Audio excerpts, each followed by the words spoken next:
जय जय। कोई क्वेश्चन था पिछला क्लास का?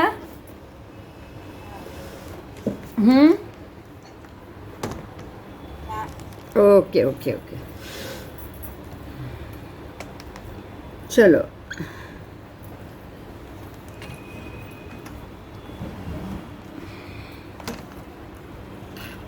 जीव के 6 प्रकार, अवकाय, तेवकाय, वायुकाय, त्रसकाय, ये हमने कल जाना। ठीक है। आगे लोकाकाश की बात आई थी। लोकाकाश, अलोकाकाश। लोकाकाश सीमित है, 14 राजलोक प्रमाण है, जो अलोकाकाश के अंदर समाया हुआ है। तो लोकाकाश का मतलब क्या? तो ऐसा एक तत्व जो द्रव्य, षड्द्रव्य के नाम से हम जानते हैं, जो पृथ्वी, वृक्ष, मकान, झोपड़ी, पवनचक्की, सब पदार्थ लोकाकाश के अंदर स्थान प्राप्त कर रहे हैं।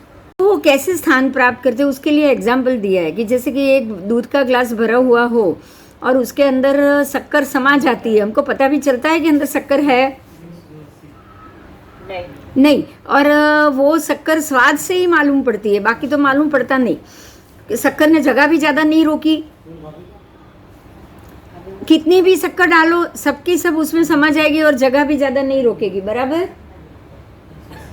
हाँ। ऐसे ही अलोकाकाश, चाहे वो अलोक है, अलोक में सिर्फ जीवित जीव नहीं रह सकते, लेकिन अलोक में बाकी सब चीज रह सकती है। क्यों? क्योंकि 14 राजलोक खुद ही अलोक के अंदर। समझ में आया ये? 14 राजलोक खुद ही अलोक के अंदर है। हाँ, लेकिन उसमें से कोई जीवित चीज निकल के अलोकाकाश में नहीं जा सकती। वो सिर्फ जीवित कोई भी जीव जो द्रव्य क्षेत्र काल भाव के मर्यादा से उसका शरीर उसको मिला हो, जैसे कि नरक गति, तिर्यंच गति, फिर मनुष्य गति और देव गति। तो ये जो 4 गति के जीव जो घूम फिर सकते हैं ना, वो सिर्फ लोक में। जीव द्रव्य ही कभी भी कोई अलोक में जा ही नहीं पाएगा। बराबर? अच्छा, खाली जीव द्रव्य नहीं, वो क्यों नहीं जा सकता? पहली बात ये, क्योंकि अलोक में धर्मासिका अधर्मासिका है ही नहीं। अब धर्मासिका ही नहीं है तो कोई गति कर पाएगा? अधर्मासिका ही नहीं है तो कोई स्थिर भी नहीं रह पाएगा। तो जो तत्व हमें गति करने में सहायक है, स्थिति करने में सहायक है, वो तत्व 14 राजलोक में ही है, अलोक में है ही नहीं। और यही कारण है कि अलोक में कोई भी जा नहीं सकता। ठीक है, जीव नहीं जा सकता। हाँ, लेकिन वो अलोक खुद लोक को अपने अंदर लेके जरूर बैठा है। ठीक है, तो इस प्रकार से अलोकाकाश, लोकाकाश से 2 भेद आ गए। बराबर? तो अब यहाँ एक दूसरी, जैसे शक्कर को अवकाश देने वाला दूध और अग्नि को अवकाश देने वाला तपा हुआ लोहे का गोला। आप किसी भी गरम गरम तवे को हाथ लगाओगे ना, गरम गरम तवे को, तो अंदर अग्नि है, वो अग्नि को समा के बैठा है, लेकिन आपको दिखाई भी नहीं देता और ना ही उसके कारण उसका वजन बढ़ा, ना ही उसकी साइज बड़ी, कुछ नहीं हुआ है। बराबर? ऐसे ही दूध के अंदर शक्कर डाली या गुड़ डाली या कुछ भी जो डिजोल्व चीज डाली, कोई भी पाउडर भी डालोगे, आप उसकी जगह आटा डालोगे तो क्या होगा? बाहर आएगा ना दूध। आटा भी जगह रोकेगा और दूध भी जगह रोकेगा, लेकिन शक्कर डालोगे तो ही वो पिघलेगी। तो शक्कर एक ऐसा पुद्गल है जो अपने आप उसके अंदर समा जाएगा और अपनी जगह वो नहीं बनाएगा। बराबर? तो इसी प्रकार से शक्कर की तरह ही हमारे सर्वसंख्य प्रदेशी, अप्रदेशी और अनंत प्रदेशी तीनों ये स्कंद भी आकाश के अंदर रहे हुए। ये स्कंद आकाश में शक्कर की तरह है, जो घुले हुए, घुल मिल गए हैं। और कितने भी ज़्यादा जीव, कितने भी ज़्यादा स्कंद उसमें आ जाए, कभी भी ये ओवरफ्लो नहीं होगा। बहुत अच्छा एग्जाम्पल दिया है आपको ये दूध का, इसीलिए। 1 मिनट। हाँ, तो जैसे गरम गरम तवे के अंदर आग है, लेकिन वो आग अपनी स्थिति को कहीं से भी बढ़ाती नहीं, घटाती नहीं। ऐसे ही आकाश जो है लोकाकाश है वो भी ऐसा ही है कि कितनी भी चीज़ वो अपने अंदर रखे ना उसके वजन में बढ़ोतरी होगी ना उसकी जगह खत्म होगी। समझ में आया ये? हाँ ठीक है। तो बराबर ये सारे सर्व प्रदेशी अनंत प्रदेशी अनंतानंत प्रदेशी जितने भी स्कंद है वो सारे जैसे कि एक बल्ब के अंदर प्रकाश कितना भी ज़्यादा हो लेकिन वो बल्ब उसके कारण उसका वजन नहीं बढ़ जाएगा। आप चालू बल्ब का वजन करो और बंद बल्ब का वजन करो, आपको कोई फर्क नहीं दिखेगा। बराबर। तो प्रकाश कभी भी अपना जैसे वजन नहीं बढ़ाता, आग अपना वजन नहीं बढ़ाती, शक्कर भी अपना वजन नहीं बढ़ाती, जगह नहीं रोकती, ऐसे ही यहाँ पे एक ही आकाश प्रदेश में संख्याते असंख्याते अथवा अनंत प्रदेशिक स्कंद रह सकते हैं। एक ही आकाश प्रदेश में असंख्य अनंत स्कंद भी उसके अंदर रह सकते। ठीक है, समझ में आ गया? हाँ, ये भगवती सूत्र 13वें शतक चौथे उद्देशक में से लिया है। अभी आप बहुत सारी चीज भगवती सूत्र की पढ़ोगे। सर्वार्थ सिद्धि, राजवार्तिक, नए चक्र, द्रव्य संग्रह मूल, ये सब में से भी ये लिया गया था। अब अधर्मास्तिकाय की बात की है, ये तो हमने कल कर लिया था। धर्मास्तिकाय अधर्मास्तिकाय, थोड़ा आकाशास्तिकाय ही समझाना बाकी था जो मैंने आपको अभी समझा दिया। बाकी स्कंद देश प्रदेश हो गया ना कल। आओ पुद्गल द्रव्य। अब आपको ये समझना है, जो आपने आकाश जाना, आकाश को जो समझा, वो आकाश के अंदर पुद्गल के ही परमाणु रहते हैं। अब ये समझ में आया? अनंत पुद्गल के परमाणु भी आकाश के अंदर आ जाएंगे। अब जैसे हमारी आत्मा, अब कीड़ी के शरीर में भी वही आत्मा आएगी और हाथी के शरीर में भी वही आत्मा आएगी। तो आत्मा को जगह कहीं भी रोकने की जरूरत पड़ी? नहीं पड़ी। जैसे कि शक्कर को दूध में कहीं से भी अपनी जगह रोकने की जरूरत पड़ी? नहीं पड़ी। बस तो ऐसा ही एक दूसरे के अंदर समाना बोलते हैं। ठीक है। हाँ, तो लोक अलोक आपको पता चल जाएगा। अब ये लोक अलोक, अब थोड़ी बात मैं पढ़ रही हूँ, जरा ध्यान से सुनिए कि अहिंसा शब्द बोलने पे जैसे ही हिंसा शब्द आ जाएगा, हिंसा नहीं उसको अहिंसा कहेंगे, ऐसे ही सत्य बोलने से असत्य ऑपोजिट तुरंत दिमाग में आ जाएगा। चेतन बोलोगे तो जड़ तुरंत दिमाग में आ जाएगा। ऐसे ही लोक बोलोगे तो अलोक तुरंत आ जाएगा कि नहीं आ जाएगा? आ जाएगा। आकाश बोलोगे लोकाकाश तो अलोकाकाश भी आएगा कि नहीं आएगा? ऐसे ही आकाश बोलोगे, अनंत आकाश बोलोगे तो आकाश के अंदर रहने की जगह बोलोगे तो बराबर उससे ऑपोजिट आपको अवकाशांतर भी आ जाएगा। आकाशांतर अवकाशांतर, समझ में आ रहा है? ये भी ऑपोजिट है।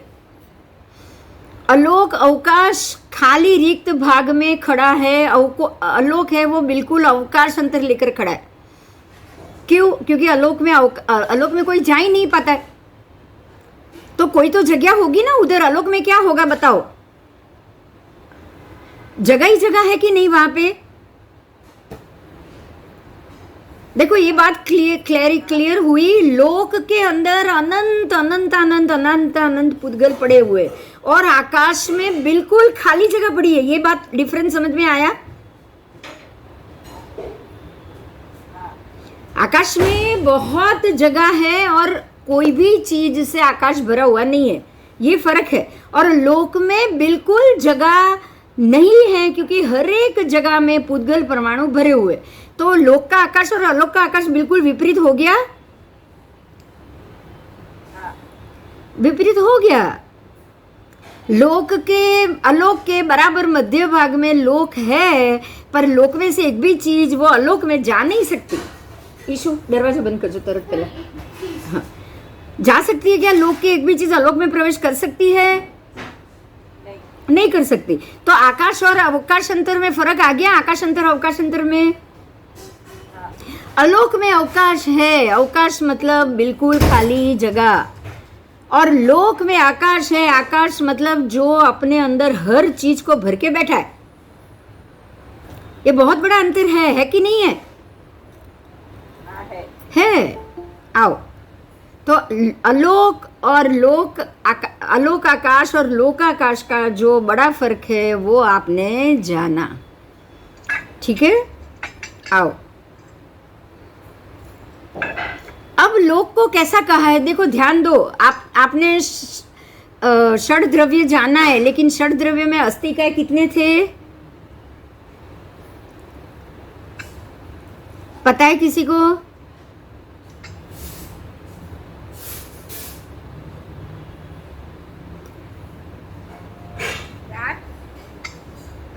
बोलो, नाम बोलो, याद आ जाएगा। चार नाम बोलो।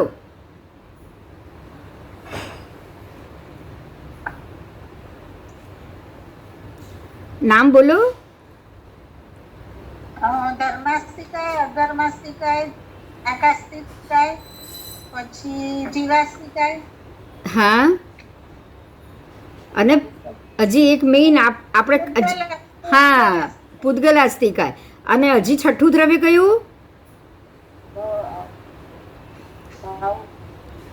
काल, पर काल अस्थिकाय नहीं है। ठीक है, कालास्थिकाय आप नहीं बोलते हो। काल कोई समूह नहीं, आप समय को कोई समूह कह सकते हो? नहीं। तो लोक का नाम ही पंचास्तिकाय, क्या कहोगे उसको? पंचास्तिकाय। ये लोक किससे बना, कितना अस्तिकाय से बना है? 5 अस्तिकाय से बना है। तो ये नाम अब आपका हेडिंग आएगा पंचास्तिकाय लोक। षड द्रव्य तो आपने जाना, लेकिन लोक क्या है, कितना अस्तिकाय से बना है? तो पंचास्तिकाय से बना।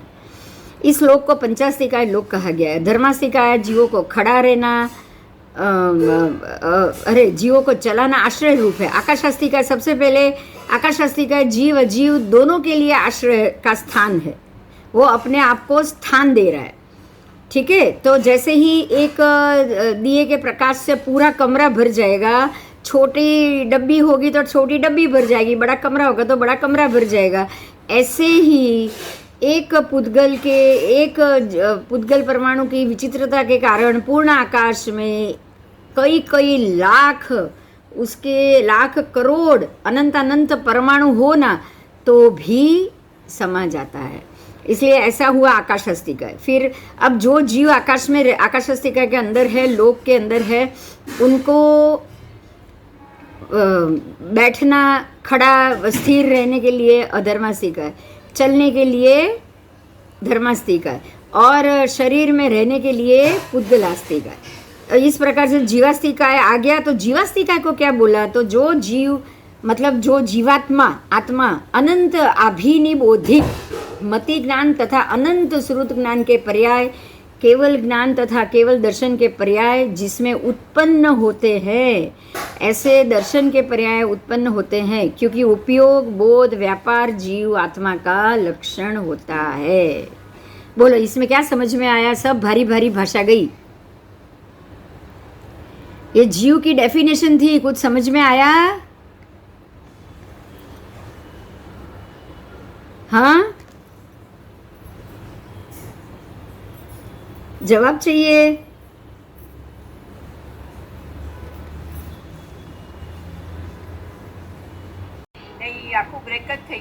ओके, मैं फिर से बोल रही हूँ। जीवास्तिकाय को यहाँ पे क्या डेफिनेशन दी है? तो जीवास्तिकाय के लिए जो डेफिनेशन है वो है, जीवास्तिकाय मतलब जीवात्मा, उसके अंदर अनंत अभिनिबोधिक, अभिनिबोधिक का मतलब मति ज्ञान अथवा अनंत श्रुत ज्ञान। अभिनिबोधिक का मतलब ही है कि मति ज्ञान जो बोध से होता है।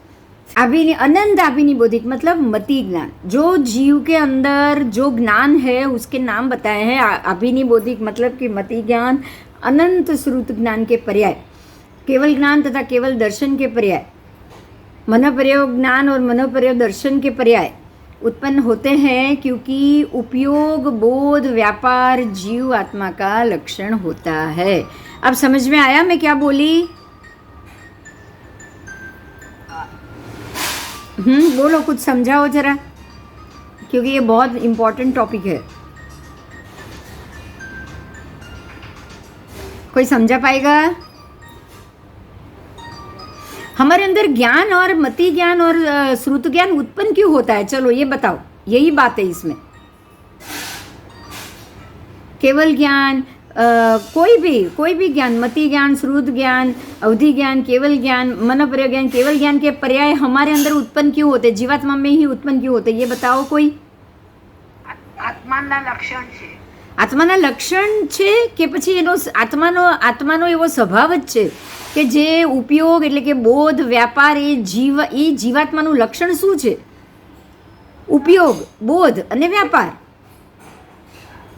कोई भी जीवात्मा बोध अथवा व्यापार, बोध का मतलब हम कुछ समझना, जानना, समझना, बराबर।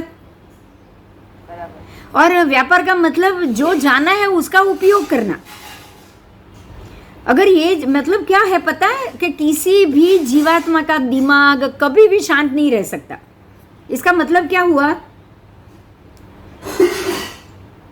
कीड़ी भी होगी तो क्या करेगी? उसका पेट भर गया फिर भी वो अनाज उठा उठा के भागेगी कि नहीं भागेगी?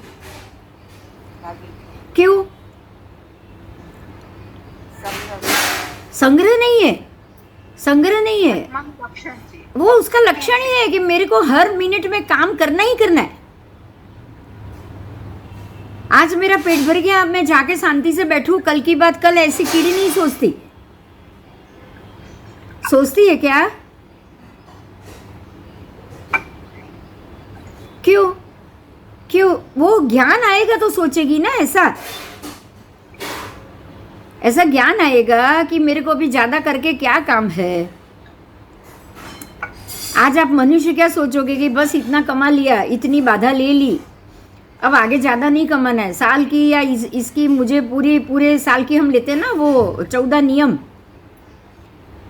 वो क्या जानवर लेते हैं क्या कोई? सचित द्रव्य विगई वाहन तंबोल वत्थ कुसुमेसु, ये नियम कौन लेंगे? सम्यक दृष्टि जीव लेंगे या हर कोई लेगा? हाँ, क्यों?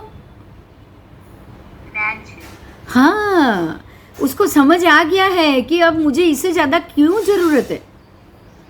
वो उपयोग व्यापार ज्ञान का, मति ज्ञान, श्रुत ज्ञान, अवधि ज्ञान, और उसी में से ही आगे मन प्रयोग केवल आएगा। क्योंकि जो अभिनिबोधिक मति ज्ञान और श्रुत ज्ञान है वो उन्होंने कहीं से सुना है कि अब क्या करेंगे, इससे ज़्यादा इकट्ठा कर करके हम क्या करें, इससे ज़्यादा इकट्ठा करने की जीव को जरूरत ही नहीं है। वो ऐसा सोचेंगे तब उनको लगेगा कि अब मुझे ये बाधा लेनी चाहिए या मुझे ये नियम में आना चाहिए कि मुझे इससे ज़्यादा नहीं चाहिए।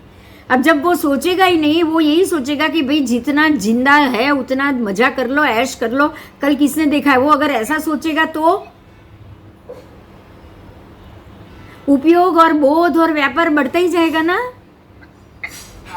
बढ़ता ही जाएगा, उपयोग भी बढ़ता जाएगा, आपकी जो संग्रह वृत्ति है वो भी बढ़ता जाएगा, परिग्रह भी बढ़ता जाएगा।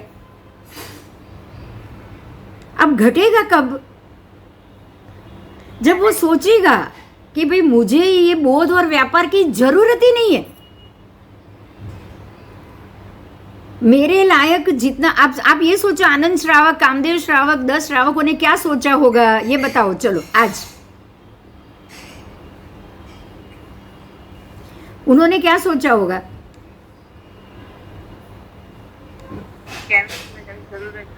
अब हमारे जीवन में जो जो चीज चाहिए उतनी ही चीज का मैं परिग्रह करूंगा और एक जगह शांति से बैठूंगा, बराबर। आपको भी यहाँ ध्यान दो कि हमें ज्यादा प्रयोजन के बगैर की वस्तुओं का घटाना क्यों करना है? अब ये समझ में आ रहा है? क्योंकि जीवात्मा का लक्षण ही उपयोग है, उसको फ्री बैठना ही नहीं है। कुछ भी पढ़ो, कुछ भी खाओ, कुछ भी पियो, कुछ भी व्यापार करो। कमा के बैठे हुए करोड़ों अब्बजों कमाए हुए भी लोग दूसरे दिन ऑफिस क्यों जाते हैं? और कमाने के लिए ना। किसी ने ये सोचा कि अब मुझे कमाने की जरूरत नहीं? ऊपर से कोई सलाह देगा कि आप क्यों काम छोड़ रहे हो, उससे तो अच्छा है कमाओ, उसका 80% आप दान दे दो। लेकिन कमाना थोड़ी बंद करना है। ऐसा भी सलाह देने वाले होते कि नहीं होते बताओ? बहुत सी ऐसी व्यक्ति है जो अपने महीने की कमाई से 80% दान कर देती। अब कमाई में से 80% दान ही करना है तो 20% जितना ही कमा के रखना है, तो आपको अपने लिए कितने दिन बाहर जाना चाहिए ये बताओ। चल,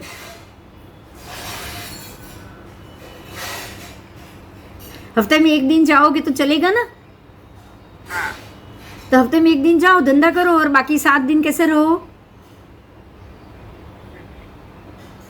बिल्कुल निस्पृह होके, बिल्कुल अपने आप को बोध व्यापार से मुक्त करके। देखो, यहाँ खाली बोध व्यापार का अर्थ समझाने के लिए ही मैं आपको ये सब कह रही हूँ। आपको बोध और व्यापार से ये जीव के लक्षण है। जीव इनमें से कभी भी बाहर नहीं आ सकता, आना ही नहीं चाहता। वही आ सकता है जो अपने आप को संयमित कर पाए। जो संयमित नहीं कर पाएगा वो तो इसमें से बाहर ही नहीं आएगा। समझ में आ रही है ये बात? अगर ये बात समझ में आ गई ना तो बहुत कुछ समझ में आ जाएगा कि वैराग्य क्या है, हमें एक जगह क्यों रहना चाहिए, हमें ये सबसे बाहर क्यों आना चाहिए। जीव का लक्षण ही, जीवात्मा का लक्षण ही है उपयोग करो और बोध करो, मतलब जानो। बोध का अर्थ है ज्ञान, जानो।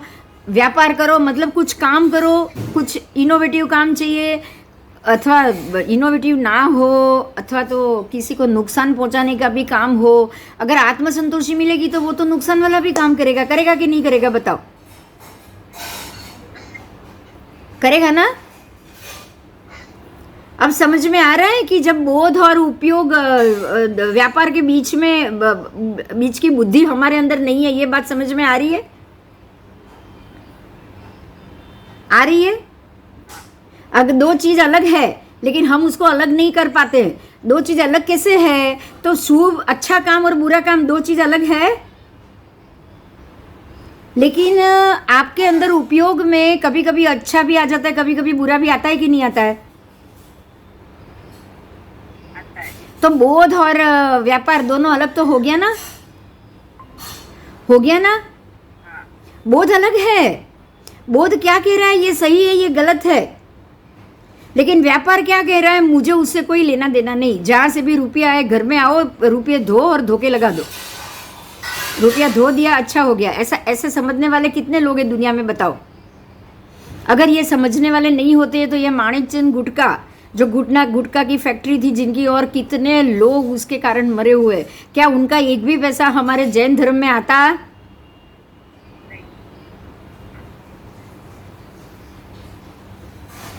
बोलो। करोड़ों रुपए का डोनेशन आता है। किसी भी महात्मा ने ये पूछा है उनको कि आप कौन से धंधे से लाते हो? नहीं। अब समझ में आ रहा है बोध और व्यापार दोनों में फर्क? सबको आ गया?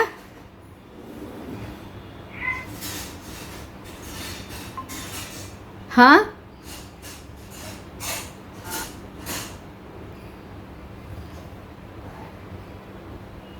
चलो अच्छी बात। बोध और व्यापार में फर्क आ गया ना? वही 1 मिनट में बंद करके कर रही हूँ। जो लक्षण होगा उसको क्या हम छोड़ सकेंगे?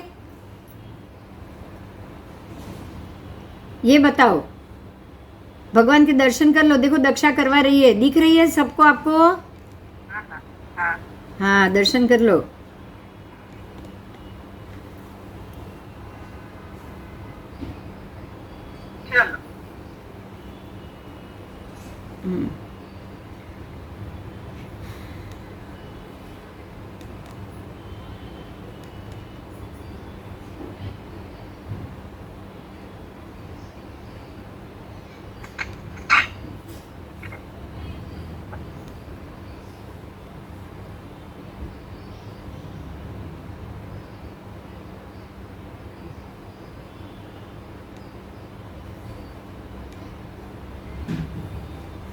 चलो कोई बात नहीं, आगे जाएंगे। अब मैं आगे पढ़ाना तो शुरू कर ही रही हूँ, देखते हैं। पेज दिखेगा कोई, लेकिन मेरे शब्द तो सुनाई देंगे आपको। अब जो उपयोग है वो उपयोग कितने प्रकार के हैं? कौन जानता है? बताओ। उपयोग कितने हैं?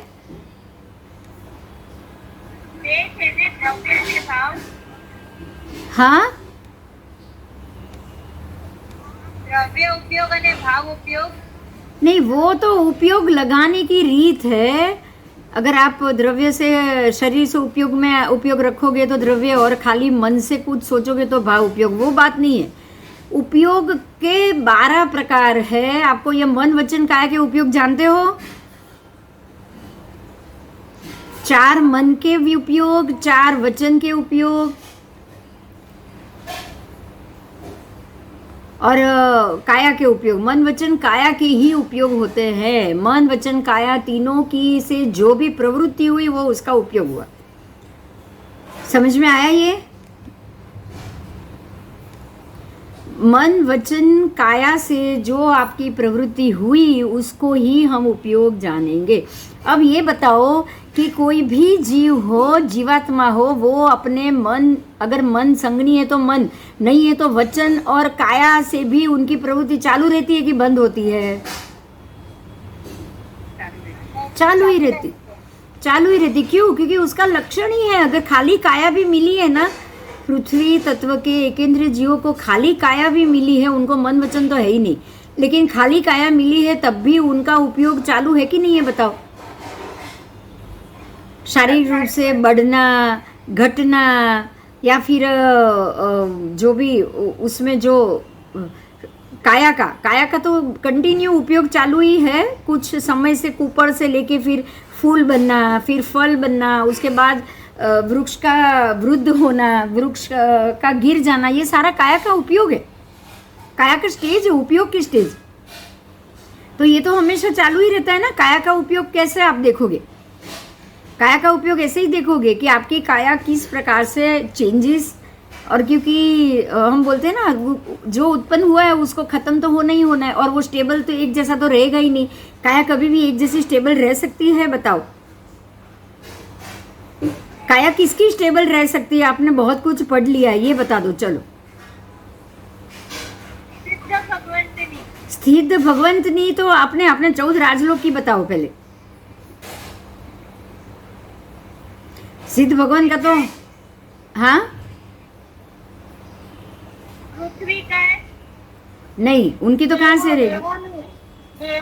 नहीं, उनकी भी नहीं, उनकी भी आयु खत्म होती है तो समय तो निकलता ही है। धर्मास्ती का है, अधर्मास्ती का है, सीधा शब्द एक ही है, अजीव द्रव्य। अजीव द्रव्य की काया कभी भी खत्म नहीं होगी। ये मैंने पहले बोला है कि एक भी तत्व उसी तत्व में वापस जाएगा। धर्मास्ती काय का आप उपयोग करोगे, फिर आप वापस उसको धर्मास्ती काय को छोड़ दोगे, बराबर? हाँ। आप उसको छोड़ दोगे, अब आप उसको पकड़ के नहीं रखोगे। आपको स्थिर होना है, और धर्मास्ती काय का उपयोग किया, फिर उसको छोड़ दोगे। लीफ को छोड़ देते हो कि नहीं छोड़ देते हो? अब वृक्ष है वो पृथ्वी का है, ध्यान दो, वृक्ष है वो पृथ्वी का है, लेकिन उसमें से बना हुआ टेबल या बेड क्या हुआ? अजीव हुआ, अजीव हुआ। अब उसकी स्थिति तो वैसी की वैसी, वृक्ष सड़ेगा, लेकिन टेबल या कुछ सड़ेगा, कुछ सालों में वृक्ष खत्म हो जाएगा, लेकिन टेबल या जो उसमें से जो चीज बनी है वो नहीं सड़ेगी। वो सड़ेगी भी किसके कारण? बाहर के जीवों और हवा के कारण सड़ेगी। बाकी वृक्ष में तो हर पल आप देखते हो कि नहीं, वृक्ष की थड़ और उसके ऊपर सारे उसका शरीर देखो। आप टेबल बनाते हो उसको छील के बनाते हो। अगर बाहर का वृक्ष का थड़ ऐसे ही ले लिया तो उसके ऊपर कोई सो पाएगा? सो पाएगा नहीं। अब अजीव तत्व तब बनेगा, जीव में से अजीव तत्व शरीर तब बनेगा जब उसके अंदर से जीव चवित हो जाए। अब जीव चवित हो गया तो अब उसका शरीर वृद्ध नहीं होना है, होगा? मार्बल से मूर्ति बन गई, अब उसके अंदर से जो पत्थर में जो एक पृथ्वी का जीव था वो चवित हो गया, हो गया ना?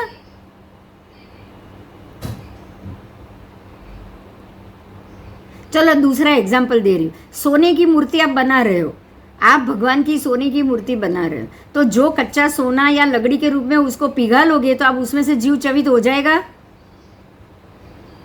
हाँ। कच्चे सोने में से तो जीव चवित हो जाएगा कि नहीं? उबल उबल के। अब जो प्रतिमा बनेगी क्या वो जीव है या अजीव है? अजीब है। समझ में आया? समझ में आया ये? हाँ। अब समझ में आ गया आपको? तो बात यही है कि जीव में से ही अजीव का शरीर बनता है। पानी उबालते हो, कितने घंटे तक वो सचित है अचित है? 8 से 9 घंटे सीजन के हिसाब से। चौमासा छोड़ो, बाकी के समय में 8 घंटे तक तो वो अचित है, वापस सचित होगा। सचित का मतलब जीव है और अचित का मतलब अजीव है, जीव नहीं है। क्लियर हुआ? उसमें से जीव चवित हो चुके हैं। पानी एक बार उबल गया, उसमें से जीव निकल गए, चवित हो गए। तो इसके कारण से आप उसको तप में भी पी सकते हो और ऐसे भी पी सकते हो। आपको वो अचित हो गया है, अब दोष नहीं लगेगा। कुछ समझ में आ रही है ये बात?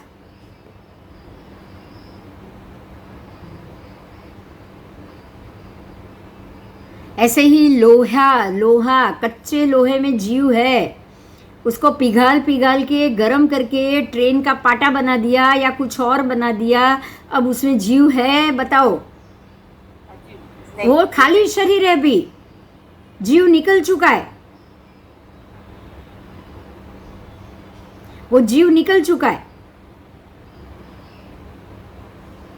कच्चे लोहे में भी जीव कैसे होते हैं? कच्चे लोहे में तो जीव है ही, कच्चे लोहे में तो है ही। कोई भी जमीन में जो भी पदार्थ है यही तो है पृथ्वी का, है क्या? पृथ्वी का जीव बनाया, बताया कैसे? ऐसे ही तो बताया है।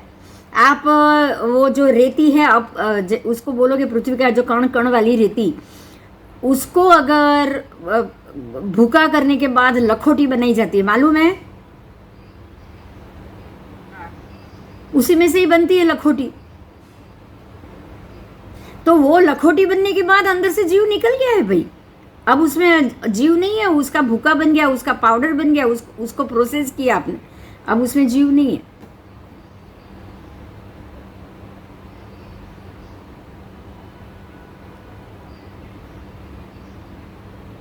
समझो, लखोटी को तोड़ दिया, कुछ भी हो तो वो पंचमहाकाय में वो पंचमहाकाय में मिश्रित हो जाएगी, पर उसमें से जीव निकल गया है। अब उसकी तो बात छोड़ो, आप सूखे हुए दाल की बात करो। जो दाल है ना, दाल, उड़द दाल, फिर सूखे मूंग, वो सब क्या है? उसमें जीव है? अगर जीव होते तो आयम बिल में खाते? ये चलो मेरा दूसरा क्वेश्चन। आप सब्जी नहीं खाते हो क्योंकि उसमें जीव है। ये तो बिल्कुल सूख चुका है, अब इसमें तो जीव, नया जीवन आने की संभावना ही नहीं है। सब्जी तो काटने के बाद भी अंदर जीव रहता है, तभी आयम बिल में। नहीं तो आयम बिल में आप 48 मिनट काट के रखी हुई सब्जी खा सकते थे या नहीं खा सकते थे? बताओ, ये फर्क समझ में आ रहा है?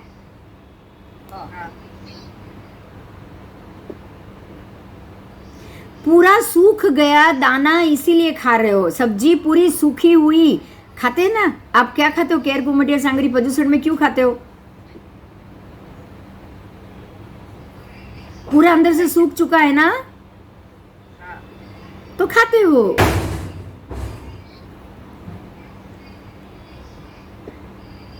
मतलब हरी सब्जी सूखी सब्जी में कोई तो फर्क है कि नहीं?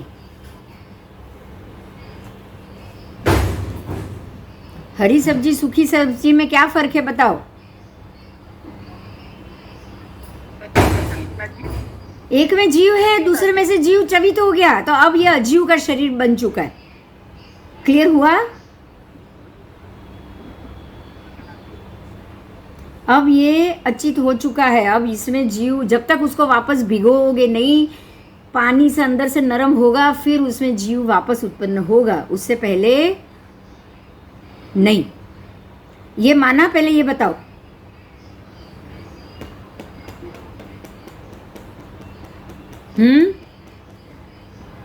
हाँ, अब आप मुझे यहाँ जीव समझ, उत्पन्न हाँ जीव उत्पन्न होते तो फिर क्यों खा सकते वापस से भी उसको? क्या क्या, पानी में भिगोया, हाँ पानी में भिगोया तो जीव उत्पन्न होते हैं, तो वो तो सचित रह गए, तो फिर क्यों खा सकते हैं वापस?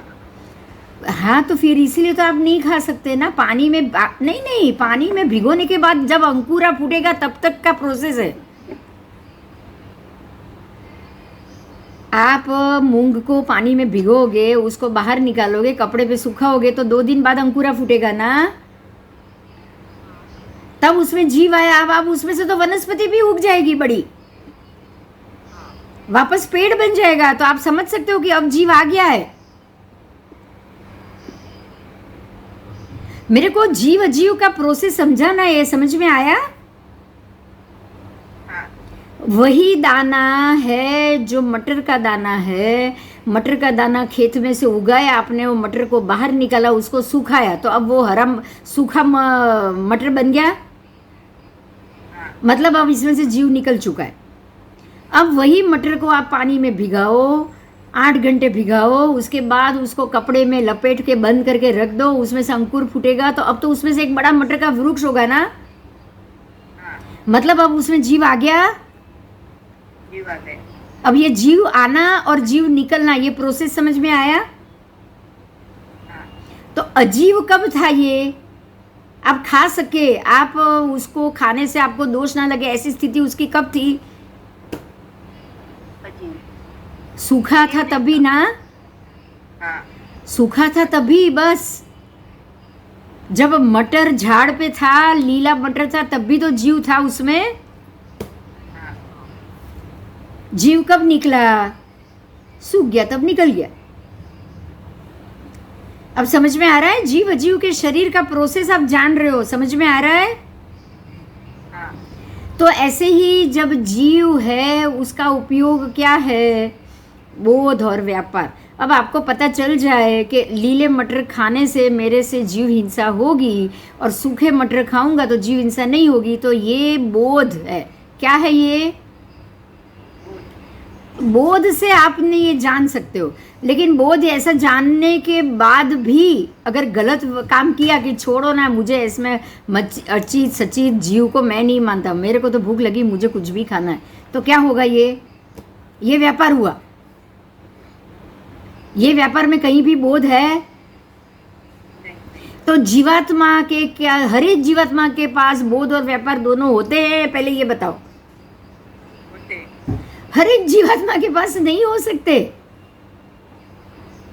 संगनी पंचेंद्रिय में ही बोध आएगा।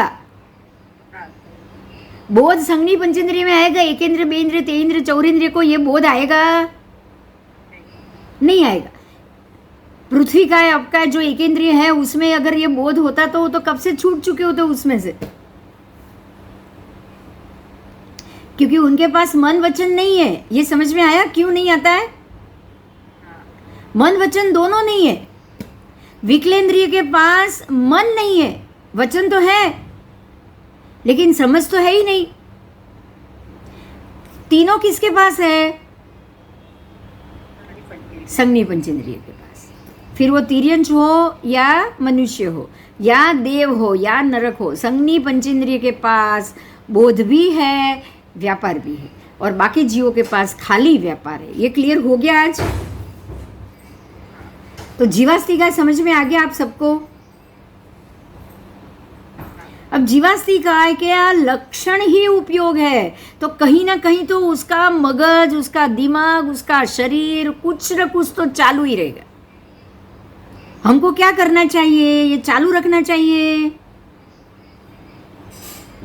अगर ये लक्षण का उपयोग किया तो वापस जीवात्मा यहाँ का यहाँ घूमता रहेगा, कर्म बंद करता रहेगा। आपको क्या करना चाहिए? कर्म बंद से बाहर निकलना है तो आपको क्या करना चाहिए?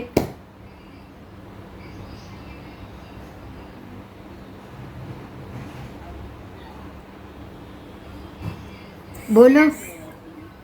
ज्ञान मिलना चाहिए। ज्ञान नहीं, ये लक्षण से बाहर आना है, उपयोग से बाहर आना है, ज्ञानवान कुछ नहीं लेना है। वो ज्ञान होना चाहिए ना। अरे ज्ञान, ये ज्ञान तो एक बार आ जाएगा। एक बार सो आप 500 भव लोगे, 500 भव में ये ज्ञान आ जाएगा कि उपयोग से बाहर निकलो, उपयोग से बाहर निकलो। खाली ये ज्ञान लेने से आप बाहर आ जाओगे क्या? ये जान लेने से, अब मेरे को भी पता है कि उबले हुए पानी में सचित बन जाएगा, अचित नहीं है, लेकिन मैं नहीं पी रही हूँ। ज्ञान तो है मेरे अंदर।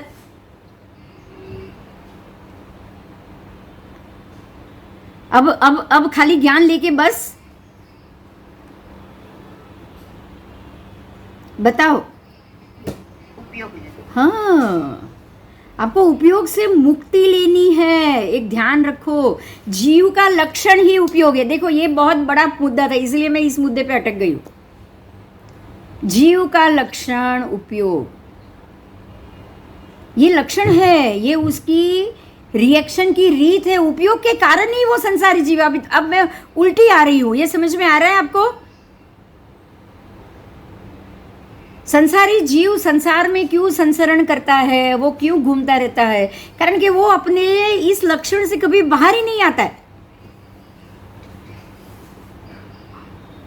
वो अपना उपयोग करना कभी बंद करेगा ही नहीं। करेगा क्या? नहीं, वो ये उपयोग से बाहर ही नहीं निकल रहा है। बुद्धि से ये चीज ऐसी है, इसका ऐसा उपयोग करो। ये चीज है, यहाँ पे है, यहाँ नहीं है, ये यहाँ उपयोग करो तो वो 10 गुनी बाहर जाएगी। ये 10 लोगों के पास पहुंचेगी, ये 100 लोगों के पास पहुंचेगी, ये 1000 लोगों के पास पहुंचेगी। कमाओ कमाओ, कमाते रहो, चाहे आप अरबपति हो और कमाओ, और बाकी सब दान करो। ये उपयोगी है ना?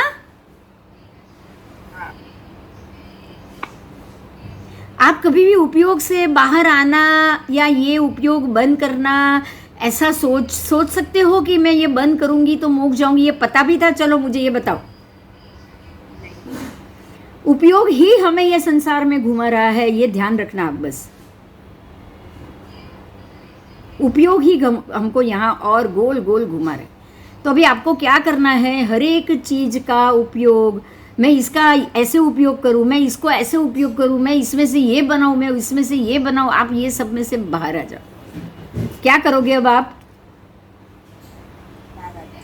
उसमें से बाहर आ जाओ। उसमें से आपको बाहर आना ही पड़ेगा। मैं ये जान लूं, मैं ये जान लूं, यहाँ क्या रखा है मैं उसकी इंक्वायरी करूं। ये चीज, एक ड्रेस चाहिए, वो ड्रेस ये अल्फा में क्या दाम में मिल रहा है, उसके बाजू में एला में क्या दाम में मिल रहा है, उसके बाजू में ये तीसरी दुकान है उसमें ये क्या दाम में मिल रहा है, ये जानना है मुझे। हम ऐसा सोचते कि नहीं सोचते? बताओ, सोचते हैं कि नहीं? એવું કહેવાય કે ઉપયોગનો સહી દિશામાં ઉપયોગ કરવાનો। बस उपयोग कम ही करना है, बिल्कुल नहीं। मुझे ज़रूरत है, जहाँ से यहाँ से मिल गया। अगर मुझे 100 रुपया यहाँ से ज़्यादा से मिल रहा है, अब ध्यान दो, एक और बात ध्यान दो। अभी अब यही चीज़ मुझे यहाँ 500 रुपये में ये पैंट मिल रहा है या कोई भी कपड़ा मिल रहा है। अगर मैं ये 500 रुपये में ये कपड़ा यहाँ से लूँ और दुकान से ये ले लिया, बाजू की दुकान में 400 रुपये में मिल रहा है, तो अब क्या करोगे आप? 100 रुपये का क्या करोगे? अरे मेरे बेकार चले गए, मेरे बेकार। अफसोस होगा कि नहीं होगा? पहली कोशिश क्या करोगे? वो वापस देने की करोगे कि नहीं, ये बताओ।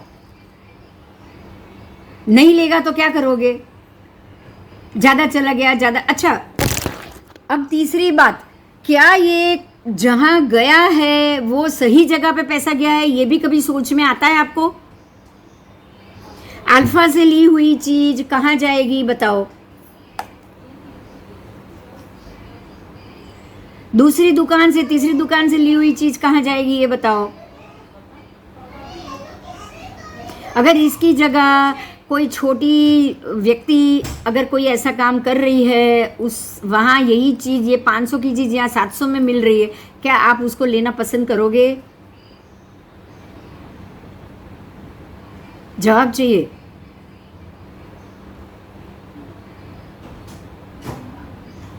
जो अननोन है, जो बिल्कुल पैसे कमाने के लिए या घर चलाने के लिए काम कर रही है, आप कहाँ से लोगे?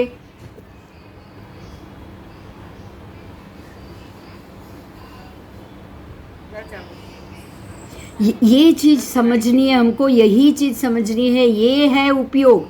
ध्यान दो, आप क्या करोगे, आप क्या करोगे पता है? जहाँ 4 दुकान देखोगे पहले तो कि कहाँ सस्ता मिल रहा है, कहाँ सस्ता मिल रहा है, कहाँ अच्छा मिल रहा है, कहाँ ये मिल रहा है, कहाँ ब्रांडेड मिल रहा है। 4 जगह घूमोगे, यही चीज़ यहाँ भी है तो ये दाम में, ये चीज़ यहाँ भी है तो ये दाम में। ये जानना ही उपयोग। और जानने के बाद क्या करोगे? जहाँ से सस्ता मिलेगा वहीं से लेंगे। 100 रुपये मैं किसी को दान कर दूंगी, लेकिन जाऊंगी उधर जहाँ सस्ता मिल रहा है। अब सस्ता मिलने वाला है अल्फ़ा, अल्फ़ा है टोटल पैसा कहाँ जा रहा है पता है आपको? कौन सी कम्युनिटी में जा रहा है पता है आपको? हाँ, फिर आपके पैसे का क्या उपयोग होगा? ये सारी चीज है बोध। उसके बाद व्यापार तो आपका लेना आ गया। आपने चीज ली, आपने चीज दी, आपने वापस की, ये व्यापार आ गया। लेकिन बोध क्या हुआ? मेरी बुद्धि, अरे यहाँ सस्ता मिल रहा था, तूने महंगा ले लिया, मैं किसी और को भी ऐसा बोल दूं, 4 दुकान घूम फिर चीज ले।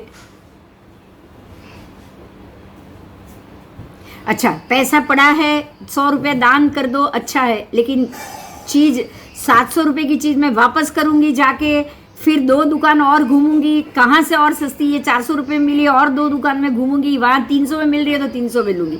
ये सारा उपयोग है और कुछ नहीं है। जानकारी लेना ही उपयोग है, सीधा हिसाब, बस जानकारी लेना ही उपयोग। इससे तो अच्छा है मुझे ये चाहिए, मैंने ये ले लिया, मैंने कहाँ से ले लिया? तो ऐसी जगह से लिया कि जहाँ पर किसी को 2 दिन सब्जी पानी घर में आने की सगवड़ हो।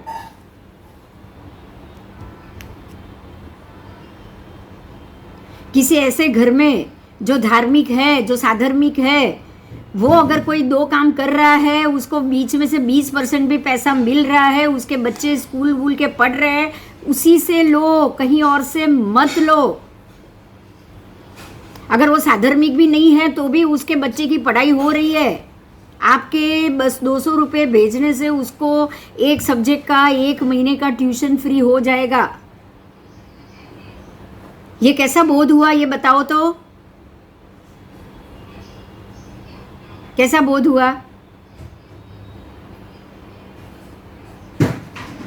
आपको तो चीज लेनी ही थी, हाँ या ना?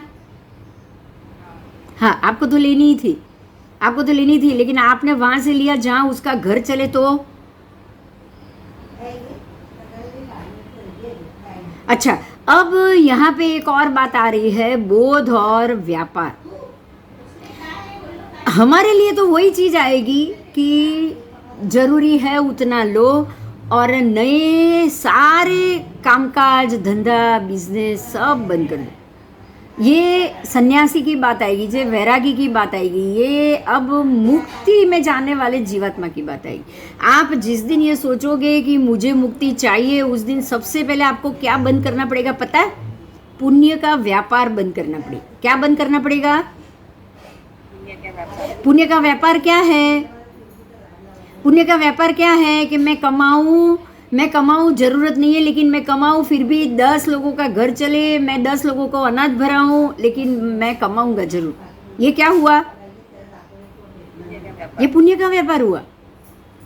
आपको जरूरत नहीं है फिर भी ऑफिस जाना, पैसा लाना घर पे, लाख रुपया ज्यादा आया है, लाख रुपया मुझे जरूरत नहीं है, लाख रुपये में से 10,000 दान कर दो, बाकी भरो बैंक में। अब दान तो 10% ही करने वाले हो, आप पूरा दान नहीं करने वाले हो। करने वाले हो क्या? बताओ। नहीं, पैसे इकट्ठे होते जाएंगे, अकाउंट भरता जाएगा। अच्छा, जो 80% दान कर रहे हैं वो पुण्य ज्यादा बांध रहे हैं, तो व्यापार किसका हो रहा है? किसका हो रहा है? पुण्य का हो रहा है, पुण्य का व्यापार हो रहा है। तो पुण्य के व्यापार से क्या बनोगे आप? इंद्र महाराजा क्या बनोगे बताओ? चक्रवर्ती? हाँ, वासुदेव क्या बनोगे? राजा? तीर्थंकर परमात्मा नहीं बनोगे, बराबर? बराबर। तीर्थंकर परमात्मा नहीं बनोगे, क्योंकि उसके लिए किसका व्यापार चाहिए? चलो मुझे बताओ आज तीर्थंकर परमात्मा कैसे बनते हैं, क्या किस चीज का व्यापार होता है उनका? सभी जीव कर्म शासन यस, उनका व्यापार कौन सा है? करुणा का व्यापार है। सब सभी जीवों को के प्रति जब करुणा आएगी तब तीर्थंकर परमात्मा बनोगे। आप ये सोचो, सबसे बड़ा ये नाम कर्म, ये दुनिया में 103 नाम प्रकृति में से सबसे बढ़िया प्रकृति है तीर्थंकर नाम कर्म बंद। उससे बढ़िया उत्तम कोई और प्रकृति है? नहीं। तो वो क्या पैसे कमाने से बनता है, पुण्य बढ़ाने से बनता है? ये भी बताओ। चलो, ये तो स्वाभाविक हो गई कि भाई मुझे सभी जीवों को मुक्त करना है, मुझे कोई भी जीव तकलीफ में ना हो। अंदर से आप बिल्कुल आर्द्र हो जाओ, करुणा वाले हो जाओ, सभी जीवों के प्रति आपके अंदर लागणी भर जाए। ये किसका व्यापार हुआ?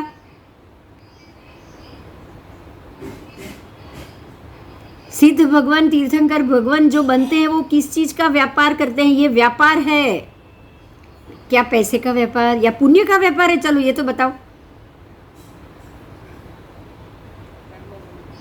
हाँ, तो हमें व्यापार નથી અમારે પુણ્યનો વેપાર કરવો નથી, પાપનો વેપાર કરવો। बराबर। अगर हम पैसे, देखो ध्यान दो, हाँ ये इनडायरेक्ट बात हो रही है।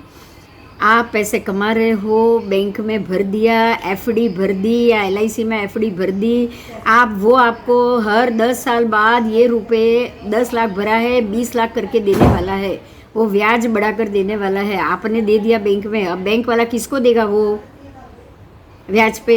ऐसे तो आपको पैसा देगा नहीं ना मफत में, तो मुफ्त में तो वो डबल देगा नहीं। किसको देगा वो? किसी ना किसी कंपनी को देगा। अब वो कंपनी क्या धंधा करती है पता है? किसी का स्लॉटर कत्ल खाना हो सकता है, किसी का बोलो पेस्टिसाइड हो सकता है, दवाई मारने की फैक्ट्री बना सकता है कोई। क्या करोगे फिर उसका? किसका पैसा लगा उसमें? आप तो समझ रहे हो मैंने पाप किया ही नहीं है, बराबर? हाँ, यही बात है। पैसा बढ़ाना भी पुण्य दिख रहा है, लेकिन पापानुबंधी पुण्य। कैसा है वो? अनुबंधी पाप का है। अनुबंध पाप का ही होगा। पैसा ज़्यादा इकट्ठा किया तो अनुबंध पाप का ही होगा। यही वजह है कि पुण्य का व्यापार हमें नहीं करना है, जीरो करना है, जीरो। पाप का भी व्यापार जीरो, पुण्य का भी व्यापार जीरो। व्यापार करोगे तो किसका करोगे? सिर्फ अहिंसा का, सिर्फ करुणा का। किसका करोगे? अहिंसा और करुणा। करुणा का ही व्यापार करोगे। भाई मुझे तेरे इसके प्रति दया, मुझे इसके भी प्रति दया, मुझे इसके भी प्रति दया होनी चाहिए। क्या क्या अंदर होना चाहिए, ये बात है बस। आप समझ रहे हो? हमारे बोध में क्या क्या होना चाहिए, समझ में आया अभी? हमारा लक्षण उपयोग, जीवात्मा का उपयोग लक्षण ही उपयोग है। जीवात्मा उपयोग किए बगैर रहने वाला नहीं है। तो हमारे मन वचन काया में क्या उपयोग आना चाहिए? सिर्फ करुणा। अगर करुणा आई तो अहिंसा करने की भी जरूरत पड़ेगी? ये बताओ। चल, अगर दिमाग में करुणा आ गई तो आप किसी को भी हिंसा किसी की भी हिंसा देख भी पाओगे? नहीं। आपको तो एक इंद्रिय की हिंसा नहीं करनी है। तो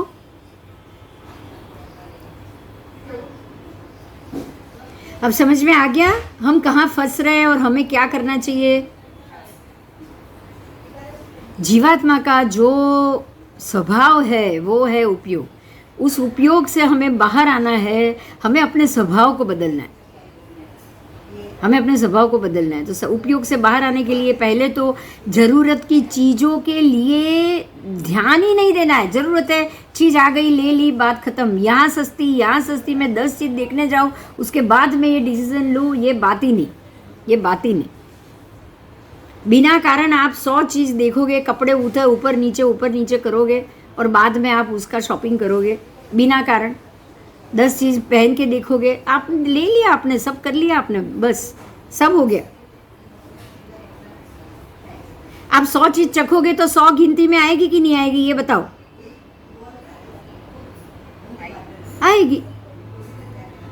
आपने सारी चखी है, आपने खाया तो पेट भर के खाया भी नहीं है, लेकिन चखने के लिए 100 चीज गए। आज कितनी कितनी चीज आई गिनती में, बताओ। 100 चीज चखने पे भी आ जाती। ठीक है, हमें कहाँ से बाहर आना है? हमें अपनी बुद्धि को किसमें से बाहर निकलना है। सारे व्यवहार से बाहर आ जाओ, करुणा के अलावा एक भी व्यवहार आपके अंदर नहीं होना चाहिए। अब आप कोई भी व्यवहार करोगे, जैसे कि आप चल रहे हो, आपकी दृष्टि जमीन पे है और नीचे आपको एक छोटा सा कीड़ा घूमता हुआ दौड़ता हुआ दिख रहा है, आपका व्यवहार क्या होगा? उसको पेपर पे उठाओ और साइड में रखो। ये आपका व्यवहार होगा, ये व्यवहार होगा। अब आपने ये नहीं किया तो चलेगा? पहले ये बताओ। छोड़ दिया, उसको जाने दो, वो उसकी आयु वो जाने, कैसे चलेगा बोलो? ये बताओ तो चलेगा? नहीं चलेगा, नहीं चलेगा। आप उसको ऐसे छोड़ नहीं सकते, बराबर? तो तब जो व्यवहार किया, क्या वो उसका दोष लगेगा आपको? नहीं। आपने पुण्य के लिए ये काम किया? हाँ। आपने पुण्य के लिए ये काम किया है कि अब काम से पुण्य बंधा है? आपने ये काम किस लिए किया? पुण्य के लिए या करुणा के लिए? करुणा के लिए। तो कौन से डिपार्टमेंट में जाएगा? काम से पुण्य मतलब करुणा के डिपार्टमेंट में जाएगा। और अगर आप ये सोचो कि ये बच्चों की स्कूल चल रही है, ये ऑर्फनेज चल रहा है, तो आज मैं यहाँ पे मेरी बर्थडे के नाम से 10,000 रुपया दे दूँ, तो ये पुण्य में जाएगा या करुणा में जाएगा? पुण्य में है। ये पुण्य में जाएगा, ये पुण्य में जाएगा। और अगर रास्ते पे एक बच्चा भी अगर भूखा खड़ा है और आपने उसको खाना खिलाया, तो ये पुण्य में नहीं जाएगा, करुणा में है। ये करुणा में जाएगा। क्यों?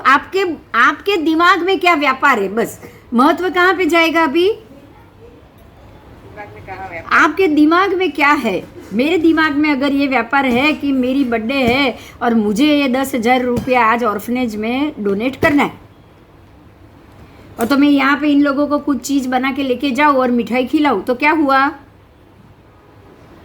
पुण्य का बंद हुआ ना? हुआ। और एक बच्चा अगर, या कोई बिल्ली का बच्चा रास्ते में बैठा हुआ है और आपने कहीं से वो चाय वाले से 1 कप दूध लिया, उसको दूध पिलाया, तो इसमें कोई पुण्य का व्यापार हुआ? नहीं, इसमें करुणा का व्यापार हुआ। ये समझ में आ गया ना? ये समझ में आ गया। अब आप 1,000 रुपया लेके निकले हो कोई चीज़ लेने के लिए, और वही चीज़ आपको 400 रुपये में मिल गई, आपने 400 रुपये से वो चीज़ ले ली और बाकी का 600 रुपया डोनेशन कर दिया, तो ये किस चीज़ का व्यापार हुआ? पुण्य का हो। सही बात है, ये पुण्य का व्यापार। और अगर आप कोई चीज़ लेने निकले हो और वही चीज़ जो दुकान में 400 रुपये में मिल रही है, वो किसी कोई साधर्मिक को अगर आप ले रहे हो, वो बोल रहा है कि भाई आप मेरे से ये चीज़ लोगे तो यहाँ मेरे बच्चे की स्कूल की फ़ीस में इतना रुपया घट रहा है, तो उसमें मुझे ये काम आएगा, आप मैडम आप मेरे से ये चीज़ लो। अब आप देख रहे हो कि दुकान में 400 रुपये मिल रहा है और ये 1,000 रुपया ले रही है, आप क्या करोगे? आप वो 1,000 की चीज़ लोगे, तो ये कहाँ जाएगा? करुणा। करुणा के डिपार्टमेंट। क्लियर हुआ सबको? क्लियर हुआ सबको? हुआ? चल, अब हमें उपयोग और व्यापार का फर्क समझना है। ये आपने आज समझ लिया, धीरे धीरे आएगा, बहुत आगे ये टॉपिक में तो बहुत कुछ आगे आएगा। ठीक है, मैं आगे बोलती जा रही हूँ, आपको वो आ नहीं आ रहा है, पेज आ नहीं रहा है, लेकिन फिर भी मैं आगे चलती हूँ। चलूँ ना? पता नहीं अभी वो जा ही नहीं रहा है पेज। ठीक है, छोड़ो, चलो मैं आगे बोलना तो बंद नहीं कर रही हूँ।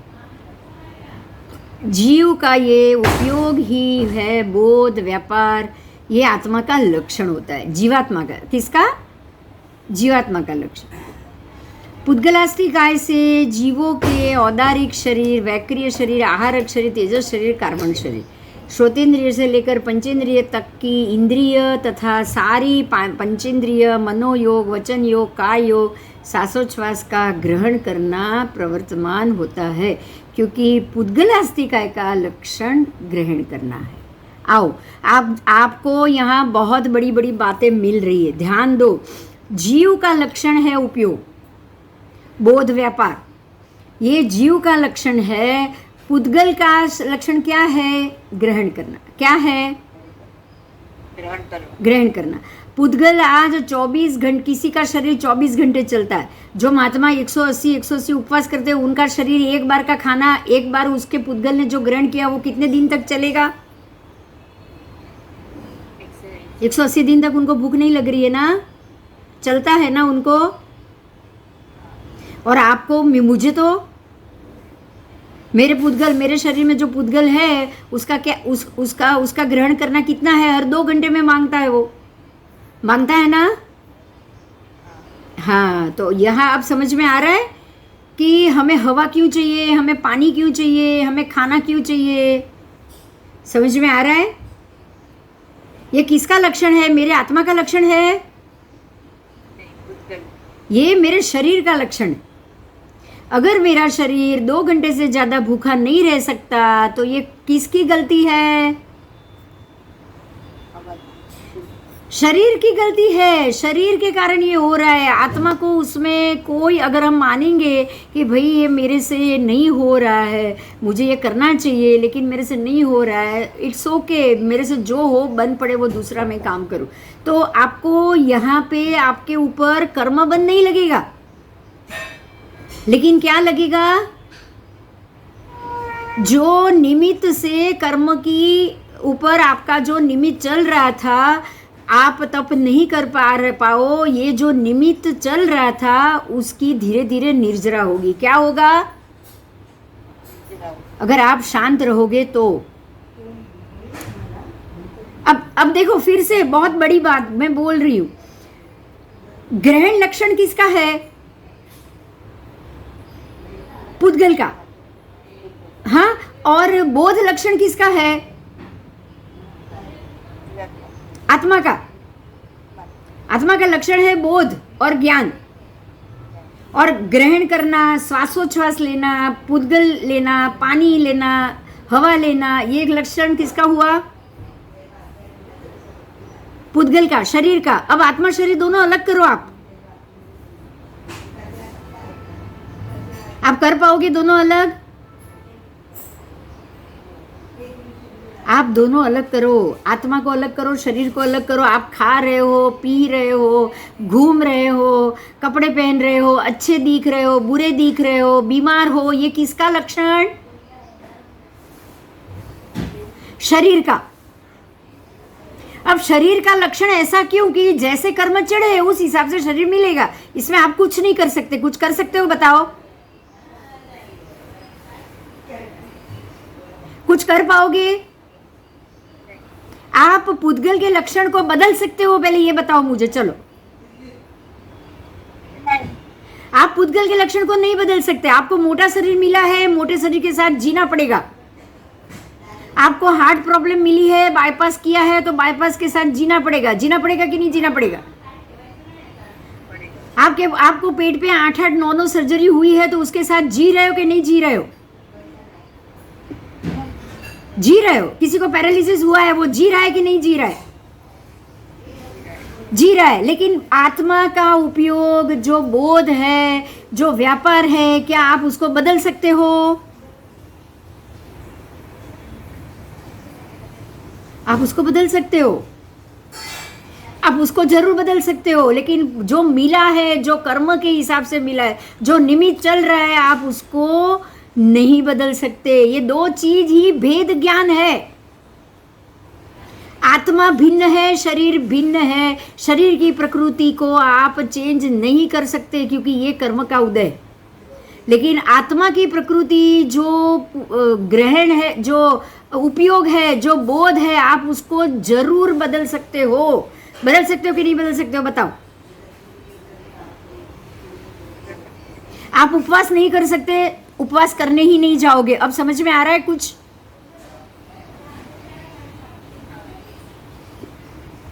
ये समझ में आ रहा है? शरीर के लिए 6/6 अभ्यंतर तब बताया, क्या आत्मा के लिए बताया?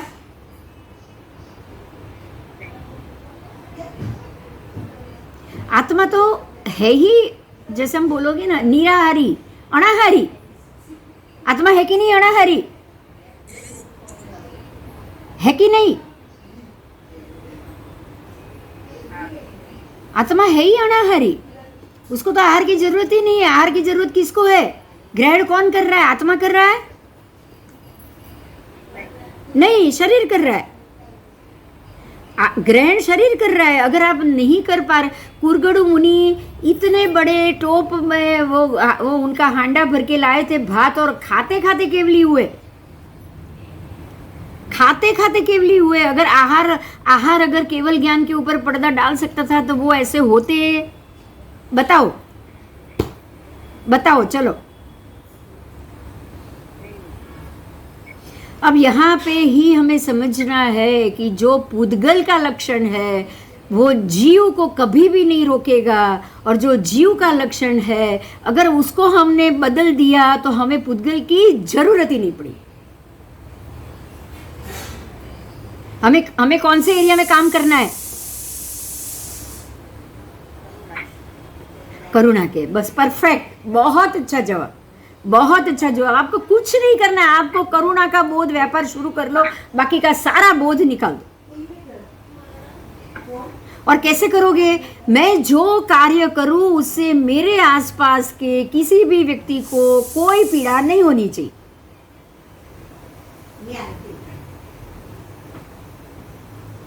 बराबर? आप अभी उसी जगह पे खड़े रहो, एक मिनट। कर्म के वर्गणा खुद पुद्गल है, समझ में आ रहा है?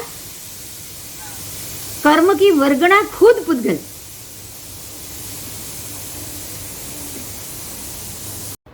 हमारे लिए अब जो पुद्गल का स्वभाव है ग्रहण करना, आप किसी भी चीज की इच्छा भी कर रहे हो ना, वो भी पुद्गल के लिए कर रहे हो, ग्रहण भी कर रहे हो। अगर मैं कपड़ों की इच्छा कर रही हूँ तो वो भी मैं पुद्गल के लिए कर रही हूँ।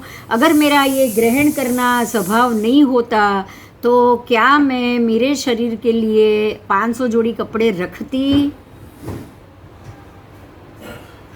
नहीं रखती। अब यहाँ पे एक ही चीज पे ध्यान देना है कि जो काम 400 रुपये में हो सकता था वो 400 रुपये में करके 600 रुपये का मैं पुण्य कमाने वाली थी, ऐसा मैंने सोचा था। उसकी जगह 1000 रुपये का अगर मैं किसी को दे रही हूँ, ऐसे ही दे रही हूँ, 400 रुपये की चीज़ के लिए मैं 1000 दे रही हूँ। सुनना, 400 रुपये की चीज़ तो मेरे घर में 400 की आ रही, लेकिन मैं उसको 1000 दे रही हूँ। जा भाई, तेरे को लग रहा है कि मेरे बच्चे के लिए 15 दिन की ये बस की या स्कूल की फीस निकल जाएगी तो तू ले जा। तो यहाँ पे ध्यान देना, बात पे ध्यान देना। कपड़ा शरीर को ही चाहिए था, लेकिन मैंने किसके लिए 400 का 1000 दिया? ये व्यापारी किया है। किसके लिए किया है?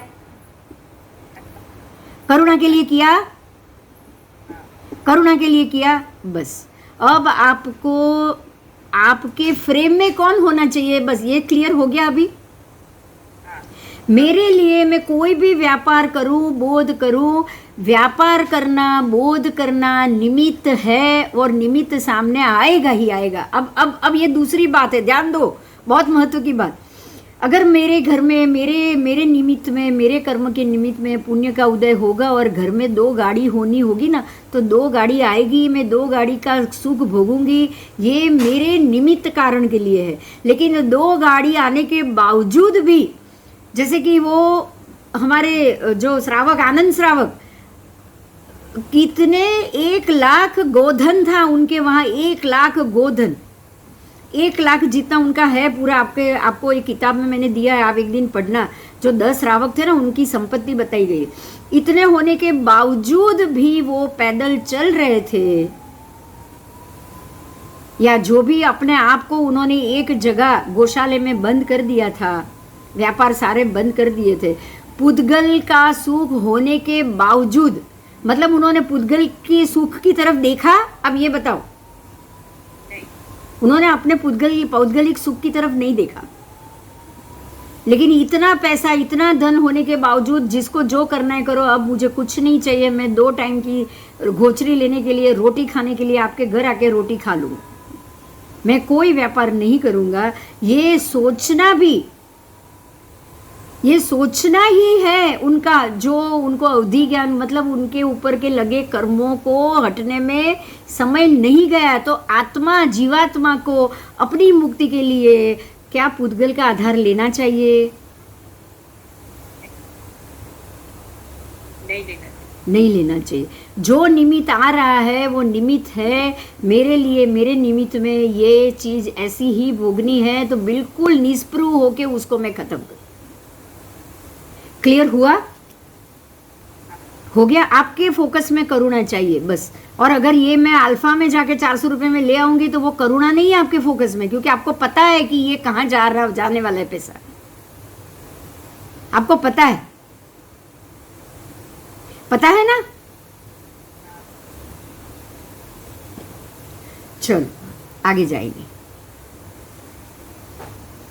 तो ये जीवास्तिका, पुद्गलास्तिका क्लियर हुआ ना? हाँ, ऐसे ही धर्मास्तिका है, अधर्मास्तिका है। अधर्मास्तिका है, धर्मास्तिका है तो हमने सारा कर लिया है, आपको पता है। लेकिन यहाँ पे डिटेल में गए हैं, क्या गए हैं ध्यान दो। धर्मास्तिकाय का एक प्रदेश, धर्मास्तिकाय के जगन्य से 3 तथा उत्कृष्ट 6 प्रदेशों को स्पर्शता है। मतलब कि लोकांत पे आए हुए त्रिकोण के कोने पर स्थित धर्मास्तिकाय के एक प्रदेश, ऊपर के 1 भाग और नीचे के 2 भाग, ऐसे 3 भाग को ही स्पर्शना होती है। और जहाँ पर ये कोण नहीं बनता और 4 दिशा बनती है, वहाँ 4 प्रदेश भाग, एक ऊपर तथा एक नीचे का, ऐसे 6 प्रदेशों को स्पर्शना होती है। ये समझ में आया कैसे? धर्मास्तिकाय मिनिमम 3 और मैक्सिमम 6 प्रदेश को स्पर्शता है। 3 कैसे? तो अगर ऐसी त्रिकोण की अवस्था होगी तो 3 कोने को स्पर्शेगा। त्रिकोण में 3 कोने होते हैं, तो आलोक को वो कैसे स्पर्शेगा? 3 से ही स्पर्शेगा ना आलोक के छेड़े को। और अगर 4 है तो चारों तरफ की 4 दिशा, और ऊपर ऊर्ध्व और अधो 6 की 6 आ जाएगी,